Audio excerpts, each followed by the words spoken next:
Pastel FM. À la coopérative Chibani, nos aînés sont une richesse inestimable. En effet, ils ont marqué l'histoire de la France de leur empreinte indélébile. La coopérative Chibani s'engage auprès de nos seniors et propose une émission de radio qui aborde leur quotidien et leurs préoccupations. Cette émission traite de la question de l'accès aux droits, donne la parole aux Chibani et acteurs associatifs et présente les dispositifs existants dans la métropole lilloise. Que vous soyez un Chibani, une Chibania ou un aidant, rejoignez-nous tous les vendredis de 18h à 19h sur les ondes de Pastel FM 99.4. Pastel FM. Vous êtes sur Pastel FM 99.4. Bonjour à tous, bienvenue dans l'émission Chibani, émission préparée et animée par la coopérative Chibani. La coopérative Chibani est une association qui accompagne les personnes âgées isolées et qui est basée à Roubaix, à la Maison des Associations 24 Place de la Liberté. Nous remercions Pastel FM de nous accorder ce créneau hebdomadaire et merci à Farouk à la technique. Nous remercions également la Fondation Abbé Pierre pour son soutien et son engagement auprès des habitants des quartiers populaires. Alors moi c'est Akima, je suis chargée de développement au sein de la coopérative Chibani et je suis accompagnée de Khadija. Bonjour à tous. Alors, nous avons l'honneur d'accueillir aujourd'hui l'association Emmaüs Connect qui fête au niveau national ses 10 ans. Je suis en présence de Aldia Abès qui est responsable des projets sur les antennes de Lille et de Roubaix. Bonjour Aldia. Bonjour. Tu vas bien ? Ça va très bien et merci de nous accueillir. Et elle est accompagnée de Vincent Descamps qui est bénévole au sein de la structure. Bonjour Vincent. Bonjour, merci de nous accueillir. Merci à vous d'avoir accepté cette invitation. À l'heure de l'hyperconnexion, du tout numérique, dématérialisation croissante des démarches dans l'administration, la fracture numérique devient un enjeu majeur. La fracture numérique, aussi appelée l'électronisme, c'est le fossé entre ceux qui ont accès à Internet et ceux qui n'y ont pas accès. Cela touche plus de 17% de la population, soit 13 millions de citoyens français. L'association Emmaüs Connect intervient par le biais d'actions sur tout le territoire national pour combler cette fracture. On va commencer notre première partie d'émission par présenter nos intervenants et la structure, les antennes de Roubaix et de Lille. Alors Aldia, pour commencer, tu es responsable des projets sur l'antenne de Roubaix et de Lille. Est-ce que tu peux nous dire quel est ton parcours et quel est ton rôle au sein de l'association ? Et ensuite, on ira vers Vincent pour voir quel est son parcours également et son engagement. Alors pour ma part, cela va faire 2 ans que je travaille pour Emmaüs Connect en avril, donc tout prochainement. Je suis, pour la petite nouvelle, je suis promue au poste de responsable territorial donc pour la zone métropole européenne de Lille. Félicitations. Merci. Et donc l'émission vraiment consiste plutôt à aller chercher des partenaires. Consiste à mettre en place les différents projets et notamment les parcours d'accompagnement à destination de nos usagers et puis m'assurer de la qualité des parcours qui sont délivrés notamment. Et aujourd'hui, je gère une équipe de 2 animatrices numériques qui du coup déploient opérationnellement les parcours d'accompagnement. Et toi Vincent ? Alors moi je suis bénévole chez Emmaüs Connect depuis fin 2018. J'ai animé la formation des bénévoles au sein de l'association jusque fin 2021. Et depuis je participe au projet Connect Refugees dans les Hauts-de-France. Donc c'est un projet qui vise à apporter un soutien numérique aux associations qui viennent en aide aux migrants, notamment dans les jungles de Calais et de Grande-Synthe, et également aux réfugiés ukrainiens auxquels nous fournissons essentiellement des cartes SIM et des téléphones. Alors je suis membre du conseil d'administration également depuis 2021 et membre du comité des Hauts-de-France qui est notre instance régionale et je participe aussi aux actions de notre pôle ambassadeur dont l'objectif est de promouvoir notre association auprès de l'action sociale mais aussi auprès de toute autre organisation qui souhaite en fait travailler à nos côtés. Comment tu as entendu parler d'Emmaüs Connect ? Comment ça se fait que tu t'es engagé pour l'association ? Eh bien, un petit peu par hasard, en fait, j'étais chef de projet en organisation, travailleur indépendant, et je faisais de la prospection. J'ai rencontré Simon Maréchal, qui est le responsable en fait des Hauts-de-France, et il n'avait pas de mission à me proposer. Par contre, il m'a proposé de devenir bénévole, et ça s'est fait comme ça. D'accord. Et est-ce qu'il serait possible que vous nous présentiez l'association ? Qu'est-ce que c'est ? Quel est son but et quelle est son histoire ? Alors oui, bien sûr, je vais me lancer. Alors Emmaüs Connect, l'idée d'Emmaüs Connect, elle est née en 2010 à travers Emmaüs Défi, qui est un peu finalement le laboratoire d'innovation du mouvement Emmaüs. C'est là que les grandes idées du mouvement émergent. Et c'est parti d'un constat assez simple, c'est que acheter aujourd'hui un téléphone ou avoir accès à une connexion ou un forfait téléphonique, c'est très cher pour les publics qui sont déjà fragilisés ou en exclusion sociale. Ça représente quand même une part importante de leurs revenus. Et donc c'est parti de ce premier constat. Puis en 2013, grâce à un partenariat avec SFR, on a pu proposer de la connexion à tarif solidaire. Donc de là, accès à l'équipement, de la connexion, puis très vite s'est posé l'accompagnement. C'est-à-dire comment on utilise ce matériel, comment je fais pour me connecter. Et donc c'est pour ça qu'aujourd'hui le slogan, je dirais, d'Emmaüs Connect, c'est vraiment équiper, connecter et accompagner les publics. Alors je dirais pas en précarité sociale, mais plutôt fragilisés socialement. D'accord. Et donc l'initiative a démarré à Paris, il me semble. Et aujourd'hui, là, on est dans les Hauts-de-France. Combien est-ce qu'il y a d'antennes sur la région des Hauts-de-France ?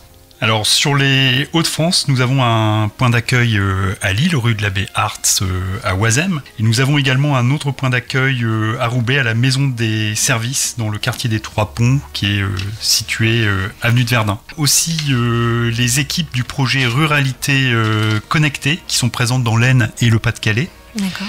Alors ce sont des équipes itinérantes et qui forment des intervenants professionnels dans les mairies, les centres d'action sociale ou des associations de proximité, et dont l'objectif bien entendu est d'essayer de former un maximum de personnes au numérique. D'accord. Et pour qu'elles deviennent autonomes. Et est-ce que vous pouvez nous présenter vos équipes ? Parce que tout à l'heure tu disais qu'il y avait 2 animatrices numériques. C'est quoi le rôle et combien vous êtes au total ? Alors à Roubaix, donc à la Maison des Services des Trois Ponts, en fait c'est des équipes qui tournent entre vraiment le point d'accueil de Lille et celui de Roubaix. Mais globalement à Roubaix vous me retrouverez moi, suivi de Marie de Lepierre-Tison qui est la responsable des 2 points d'accueil, qui est à hauteur de 2 fois par semaine à Roubaix. Puis vous avez l'équipe opérationnelle, donc composée de Jocelyne Mirande qui est animatrice numérique et Cécile Domiquin qui est notre conseillère numérique. Puis à l'accueil, vous allez retrouver 3 services civiques et 2 stagiaires qui nous accompagnent vraiment dans l'accueil du public, les ventes de matériel, les recharges téléphoniques notamment, et puis procéder aussi au rendez-vous d'inscription pour pouvoir orienter le monde accueilli dans nos points d'accueil. D'accord. Et au niveau des bénévoles, c'est plutôt fluctuant ou vous avez un minimum de personnes qui travaillent avec vous ? Je laisserai répondre Vincent, je pense, sur l'aspect bénévole.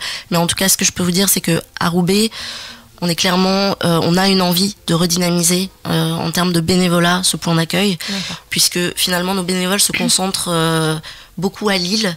Il y a une grosse dynamique à Lille.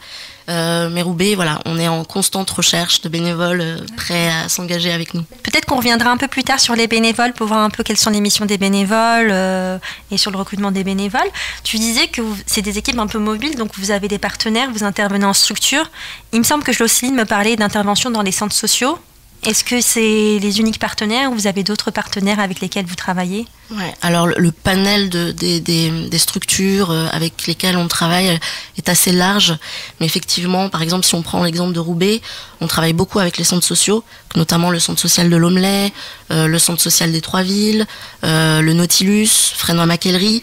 Donc en fait, on a travaillé quasiment avec tous les centres sociaux roubaisiens. On travaille beaucoup aussi avec des structures associatives et on travaille beaucoup avec les collectivités, les mairies de quartier notamment, les comités de quartier aussi. Donc c'est vraiment un panel très large, puisque notre travail et le travail des conseillères numériques, animatrices numériques, consiste vraiment à les déployer là où il y a un besoin, notamment d'accompagnement pour monter en compétences numériques. D'accord. Et comment on fait pour, par exemple, si on est intéressé par vos actions, pour vous contacter en tant que bénéficiaire dans un premier temps ? Alors, en tant que bénéficiaire, on peut se présenter soit directement au point d'accueil, notamment pour s'inscrire aux formations, ou alors on peut passer par un acteur de l'action sociale qui va rédiger en fait un bon d'orientation avec lequel le bénéficiaire va se présenter au point d'accueil. Et là, outre les formations, il pourra également bénéficier de la vente à tarif solidaire de cartes SIM, de téléphone, d'ordinateur et de tablettes. quand on a du stock, je tiens à le préciser, parce qu'on a une très très forte demande. D'accord, ok. Et est-ce que c'est payant tout ça? Est-ce qu'il faut payer une adhésion? Alors non, ce n'est pas payant, il n'y a pas d'adhésion, que ce soit pour les bénéficiaires ou pour les bénévoles. En revanche, les bénévoles, eux, doivent quand même signer la charte en fait, de l'association lorsqu'ils deviennent bénévoles. D'accord. Et quand vous dites les tarifs sont intéressants, c'est quoi à peu près par rapport à un ordinateur? C'est quel pourcent du prix d'un ordinateur qui aujourd'hui tourne minimum 600, 700 euros? Alors en fait, on a réparti nos ordinateurs en 3 catégories, A, B et C.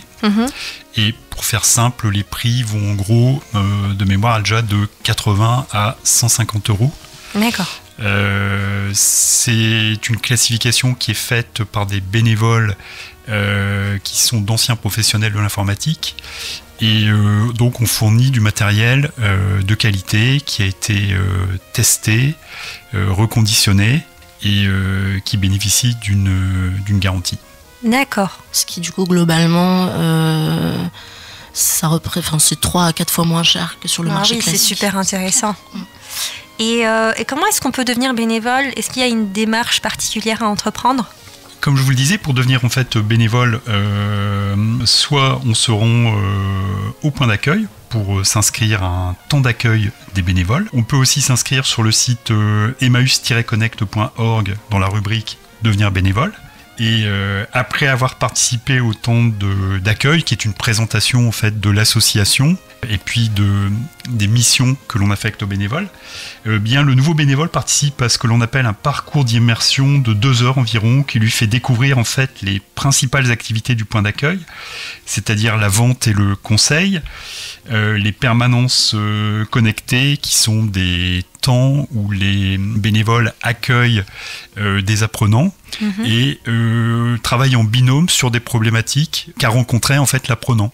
Il ne sait pas, par exemple, se servir du site de telle ou telle administration, ou alors il souhaite s'améliorer ou découvrir une application sur son téléphone.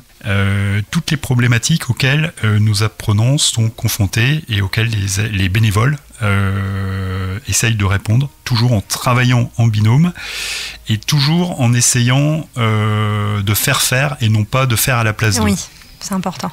Je précise aussi qu'on a un atelier de reconditionnement. C'est un atelier en fait où on récupère en fait les dons de matériel et donc on reconditionne le matériel informatique pour qu'il soit ensuite revendu à tarif solidaire.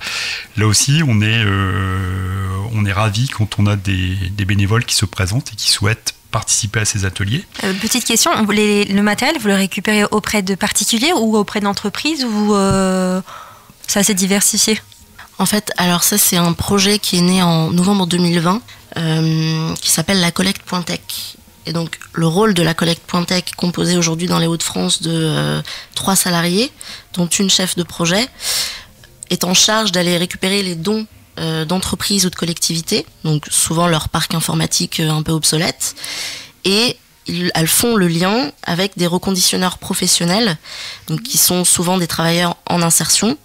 Donc ils sont vraiment situés à un niveau local, Tourcoing, Amiens, et l'autre je crois que c'est dans le Douaisis. Et donc ensuite tout ce matériel, une fois reconditionné, revient dans nos points d'accueil pour être revendu à tarif solidaire ou part aussi vers nos relais numériques qu'on évoquera peut-être tout à l'heure. D'accord, ok.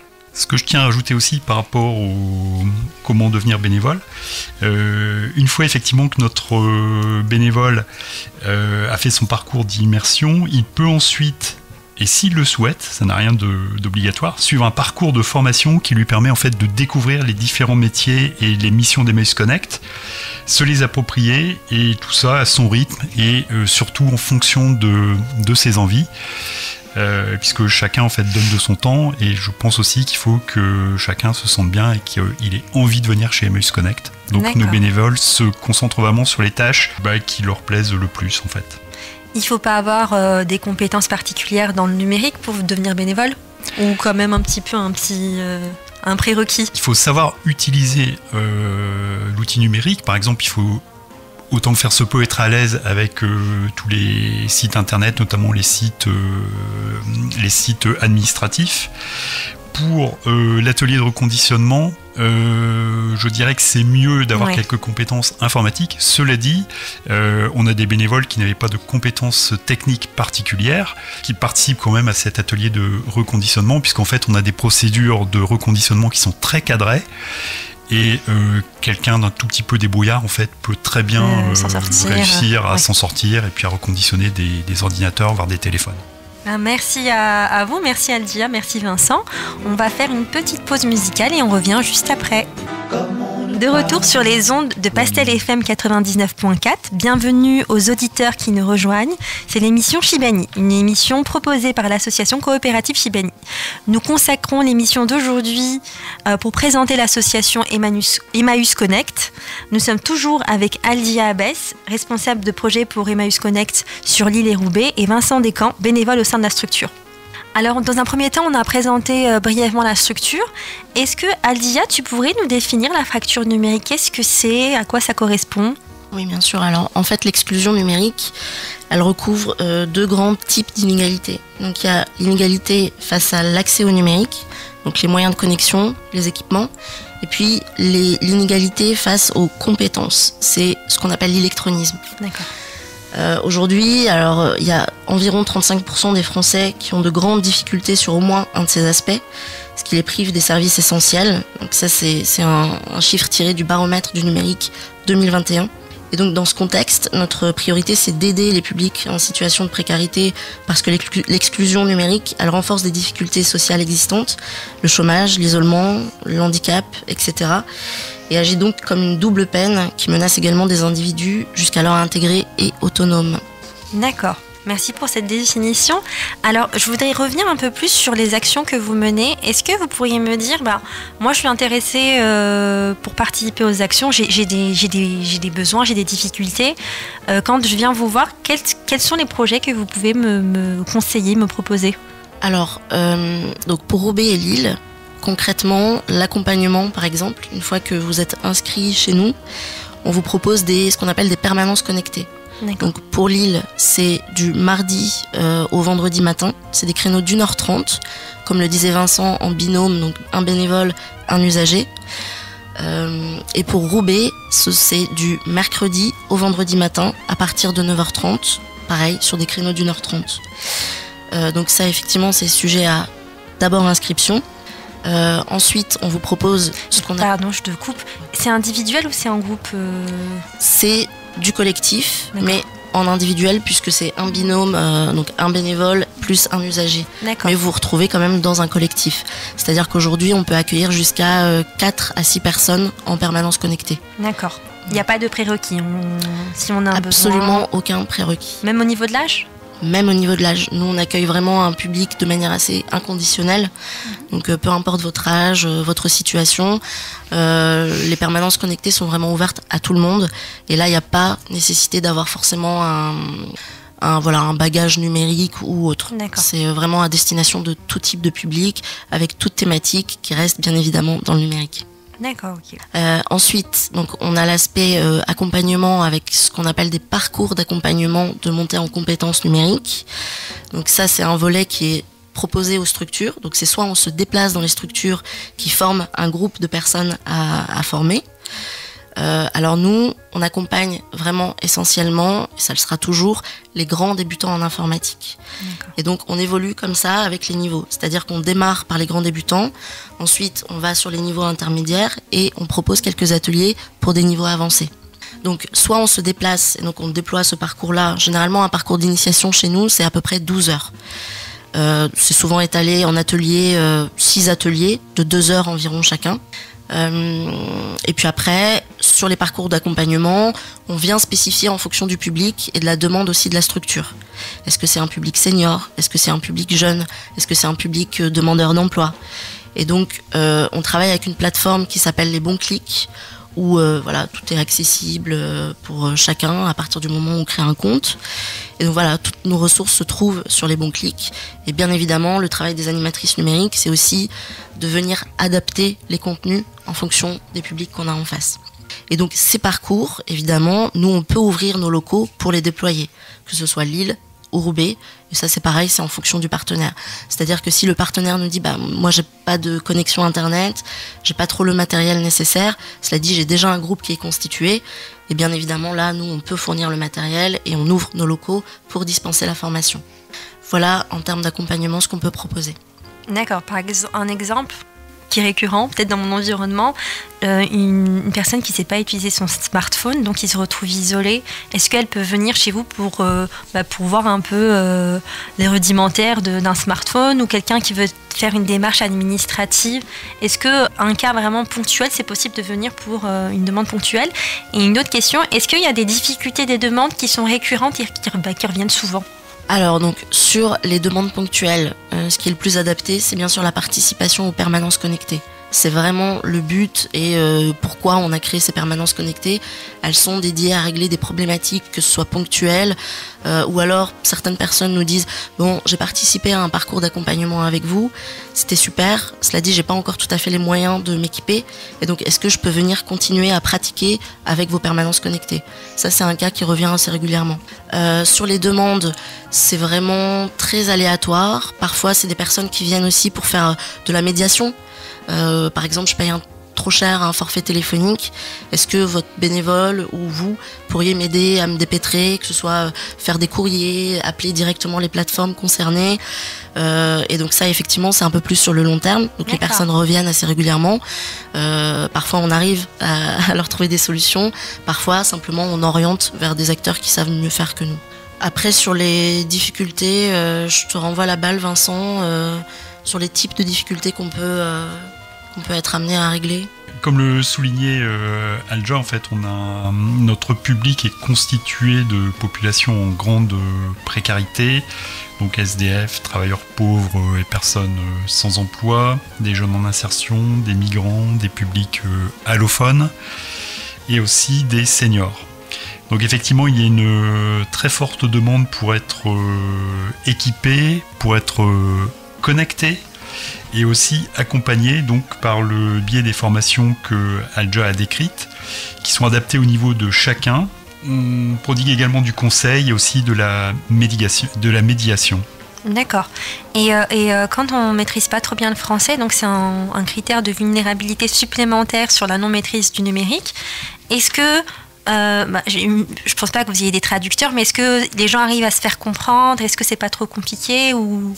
Dans les formations que nous dispensons, on a en fait des fiches de traduction avec du langage, je dirais, élémentaire. Mm-hmm. Donc, je pense qu'il faut avoir un niveau A2, c'est ça, pour pouvoir suivre les formations 1 et A2.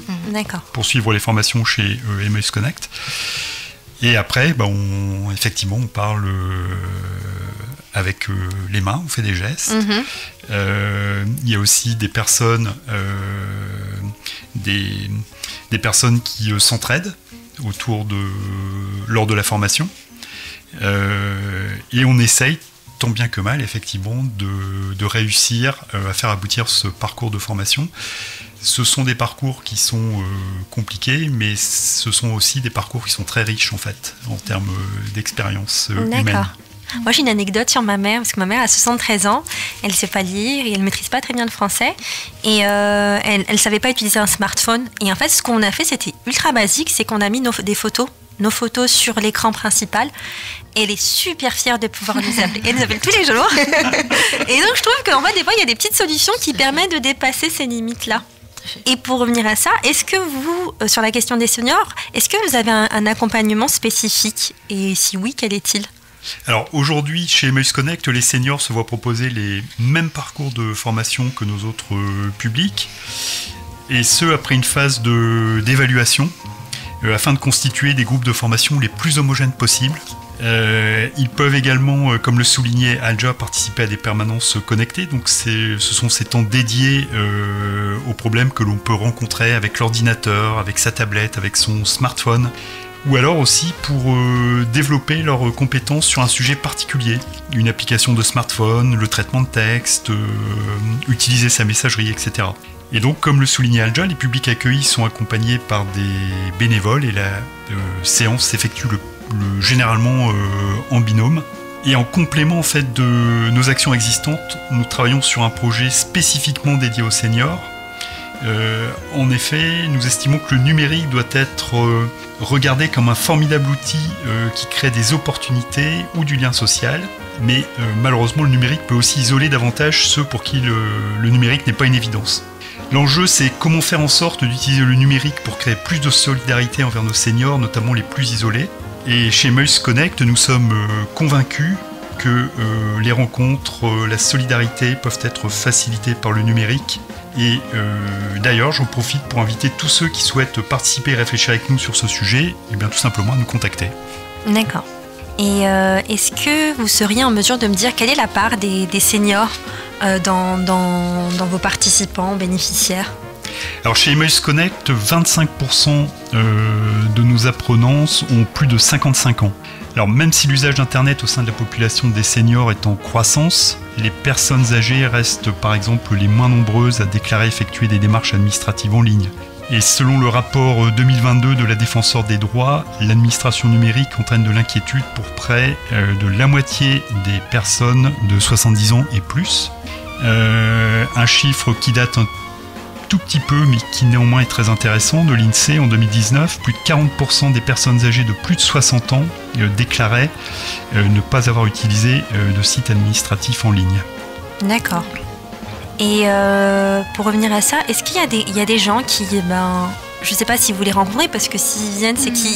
Est-ce qu'il y a des gens qui refusent catégoriquement de changer leurs habitudes, qui viennent parce qu'ils sont obligés et que pour eux, en fait, ils n'ont pas envie d'aller dans un accompagnement plus long, pérenne, parce que pour eux, Internet, c'est vraiment compliqué. Alors, le premier frein, c'est le manque de motivation.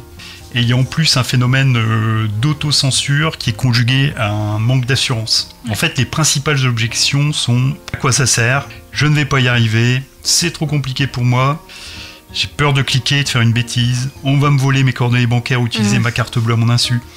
Ce qui fait qu'il y a peu de chances que les personnes concernées viennent spontanément à nos formations. Alors, elles nous sont généralement adressées par l'aide sociale dont on parlait tout à l'heure, ou nos partenaires comme Malakoff Médéric.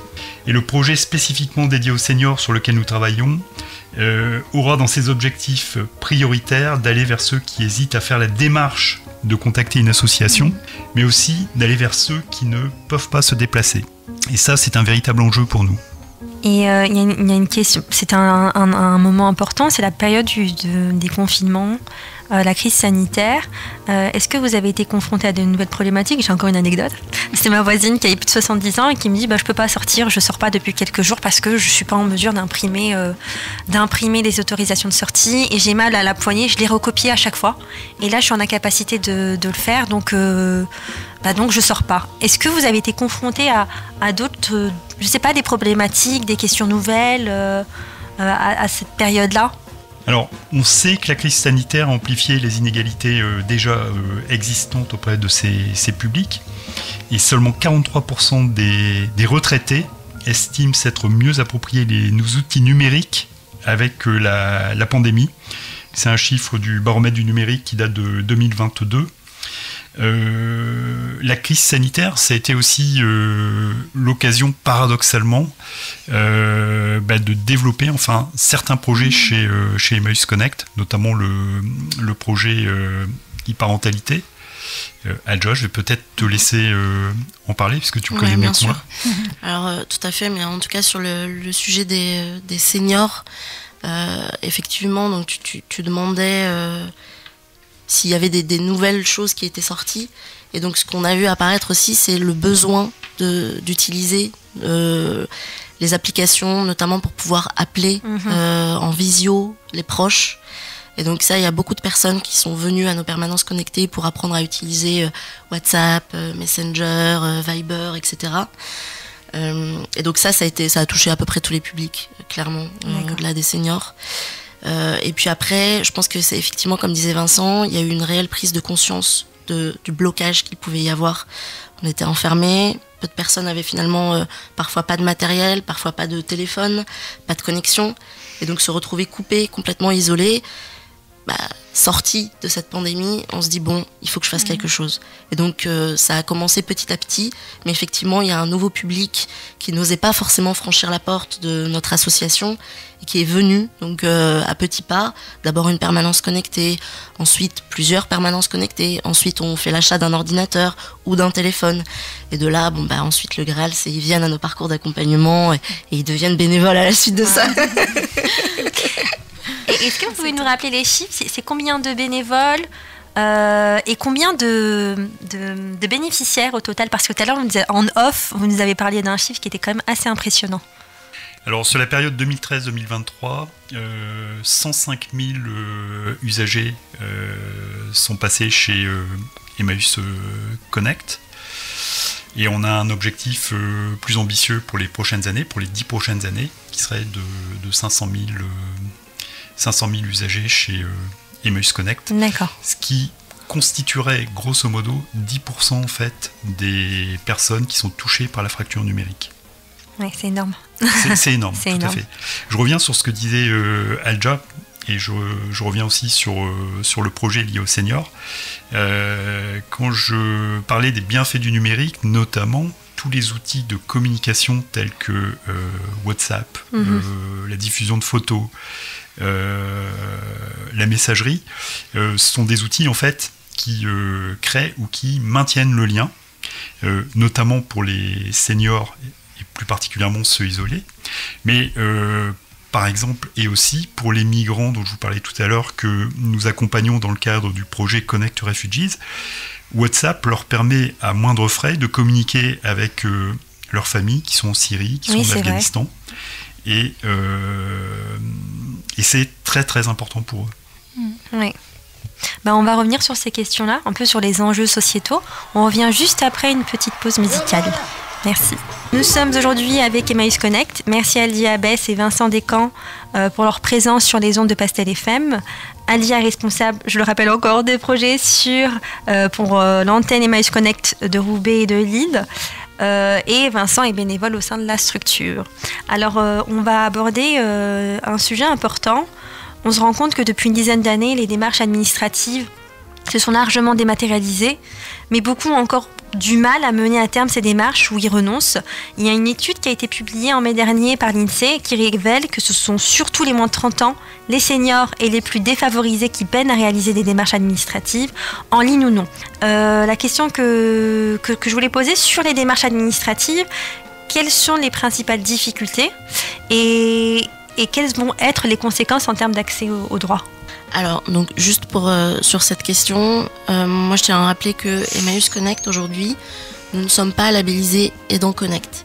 Ce qui signifie que nous ne faisons pas les démarches administratives à la place d'eux, mais nous apprenons aux apprenants à appréhender les plateformes administratives. D'accord. C'est soit le bénévole, soit dans nos parcours d'accompagnement, on leur montre, on les met face à ces plateformes, la CAF, la CPAM, impôts.gouv, etc. On leur montre comment on les utilise, comment on transfère des fichiers, comment on peut contacter une personne à travers ces plateformes, etc.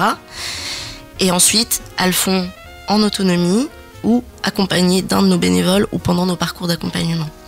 L'objectif, c'est l'autonomisation. Exactement. C'est vraiment qu'elles soient autonomes. Ou alors aussi, on peut être amené à réorienter les personnes vers notamment les maisons France Service. D'accord. Qui elles peuvent aider concrètement ou résoudre certaines problématiques liées à des démarches administratives. Alors, c'est quoi une maison France Service ?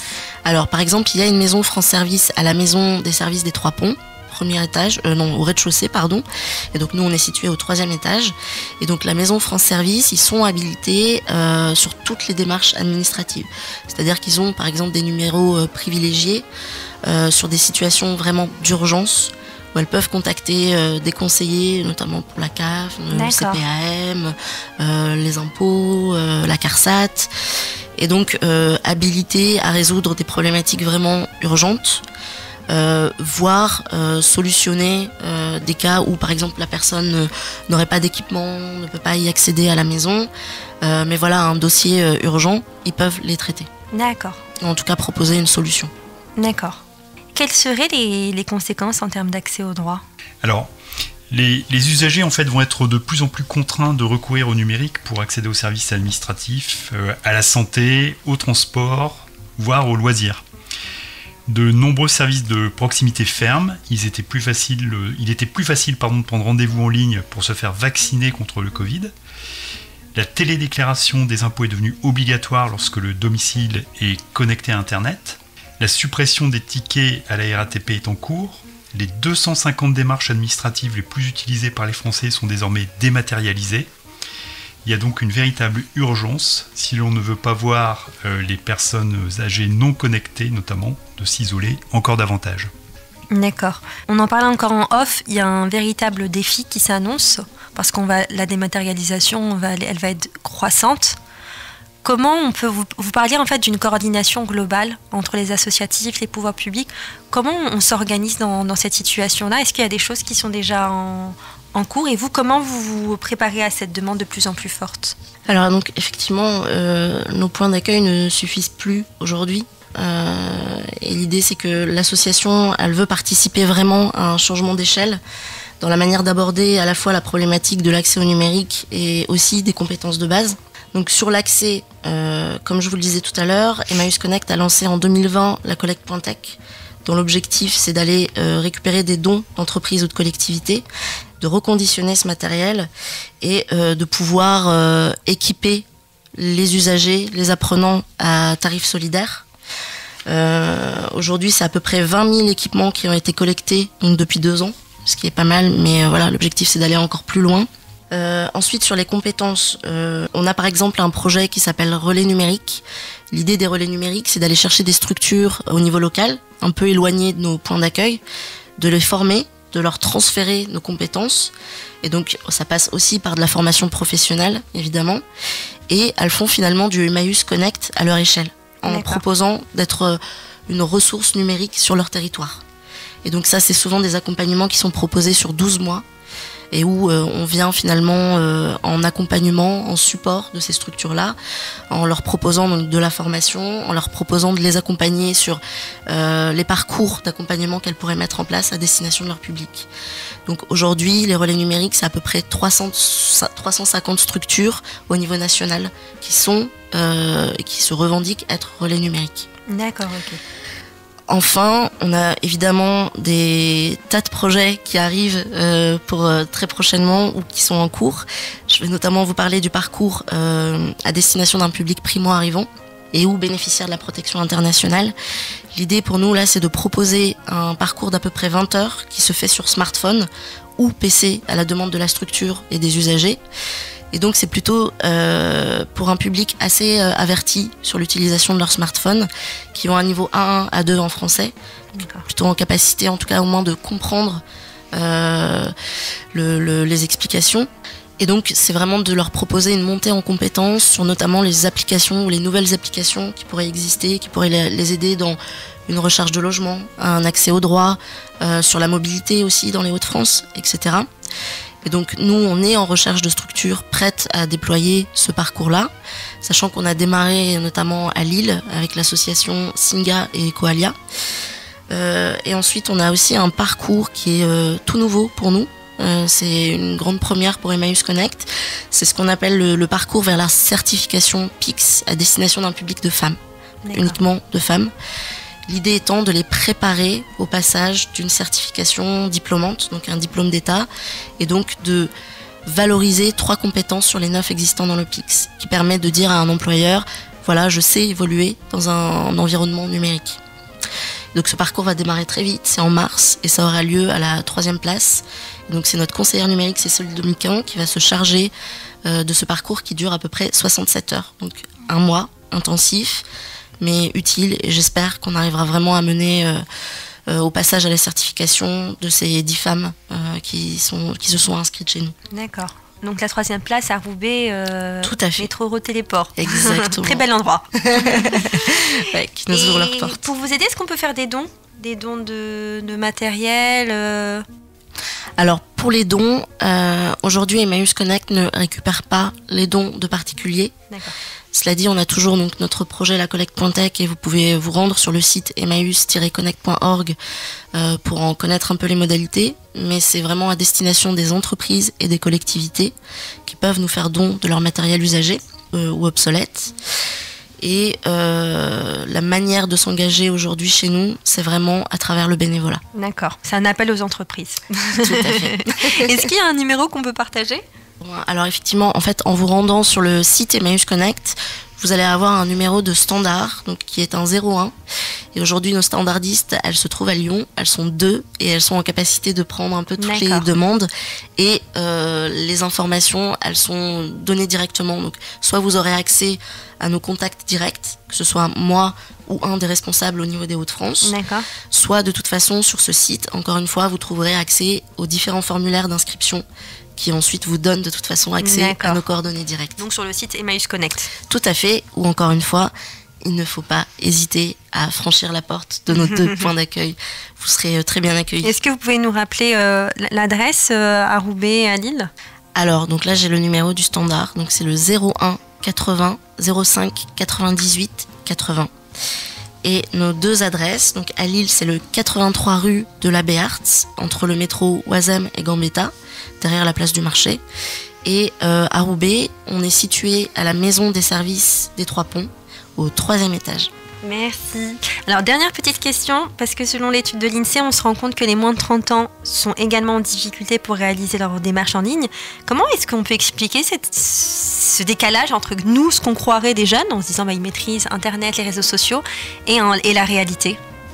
Alors, il y a autant de blocage numérique que de public, avec des phénomènes qui sont parfois bien cachés. En fait, beaucoup de jeunes en précarité ont un smartphone, donc semblent à l'aise avec. Ils utilisent les réseaux sociaux, mais en fait, ils sont incapables d'accéder à leurs droits sur un ordinateur ou d'utiliser un traitement de texte pour faire un CV, par exemple. En fait, ça, c'est dû au fait qu'ils n'ont jamais eu de matériel à la maison, comme un ordinateur. Et c'est une forme d'électronisme beaucoup moins visible, mais qui est très discriminante, puisque ça peut entraîner des difficultés, comme je le disais, pour faire valoir ses droits, mais aussi tout simplement pour rechercher un emploi. Et ça renforce les inégalités sociales. Et ça renforce d'autant plus les inégalités sociales, puisqu'en fait, rupture numérique va de pair avec la rupture sociale. Ouais. Merci à vous, c'était une super émission, c'était très intéressant. Est-ce que vous auriez un petit dernier mot pour la fin ? Un petit mot pour conclure.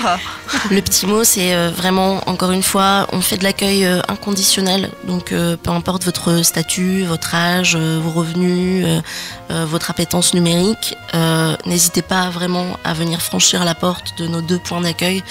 On vous accueillera avec plaisir et potentiellement proposer une solution et parfois vous réorienter vers les bons acteurs.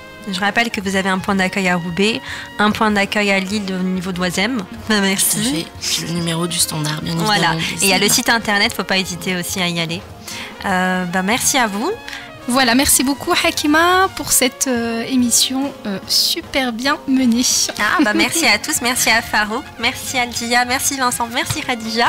On se retrouve la semaine prochaine à 18h, même jour, même horaire. Merci. Merci. Au revoir.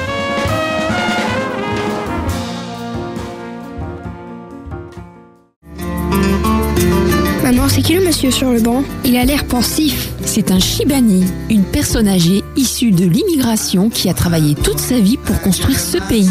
Si j'avais une gomme et un crayon magique, je gommerais ses soucis et je lui dessinerais un sourire sous sa moustache. Et oui, mon chéri, nous leur devons tellement. Qu'est-ce qu'on peut faire pour les aider ? Tu as une idée ? Oui, c'est très simple. Je fais un don à la coopérative Shibani, une superbe association qui s'occupe de nos aînés isolés qui souffrent en silence. Et comment tu as fait pour les joindre ? Je suis allée sur le site shibani.fr. On y trouve quoi sur ce site ? Un tas d'informations pour recréer du lien et leur permettre de prendre la place qu'ils méritent dans notre société.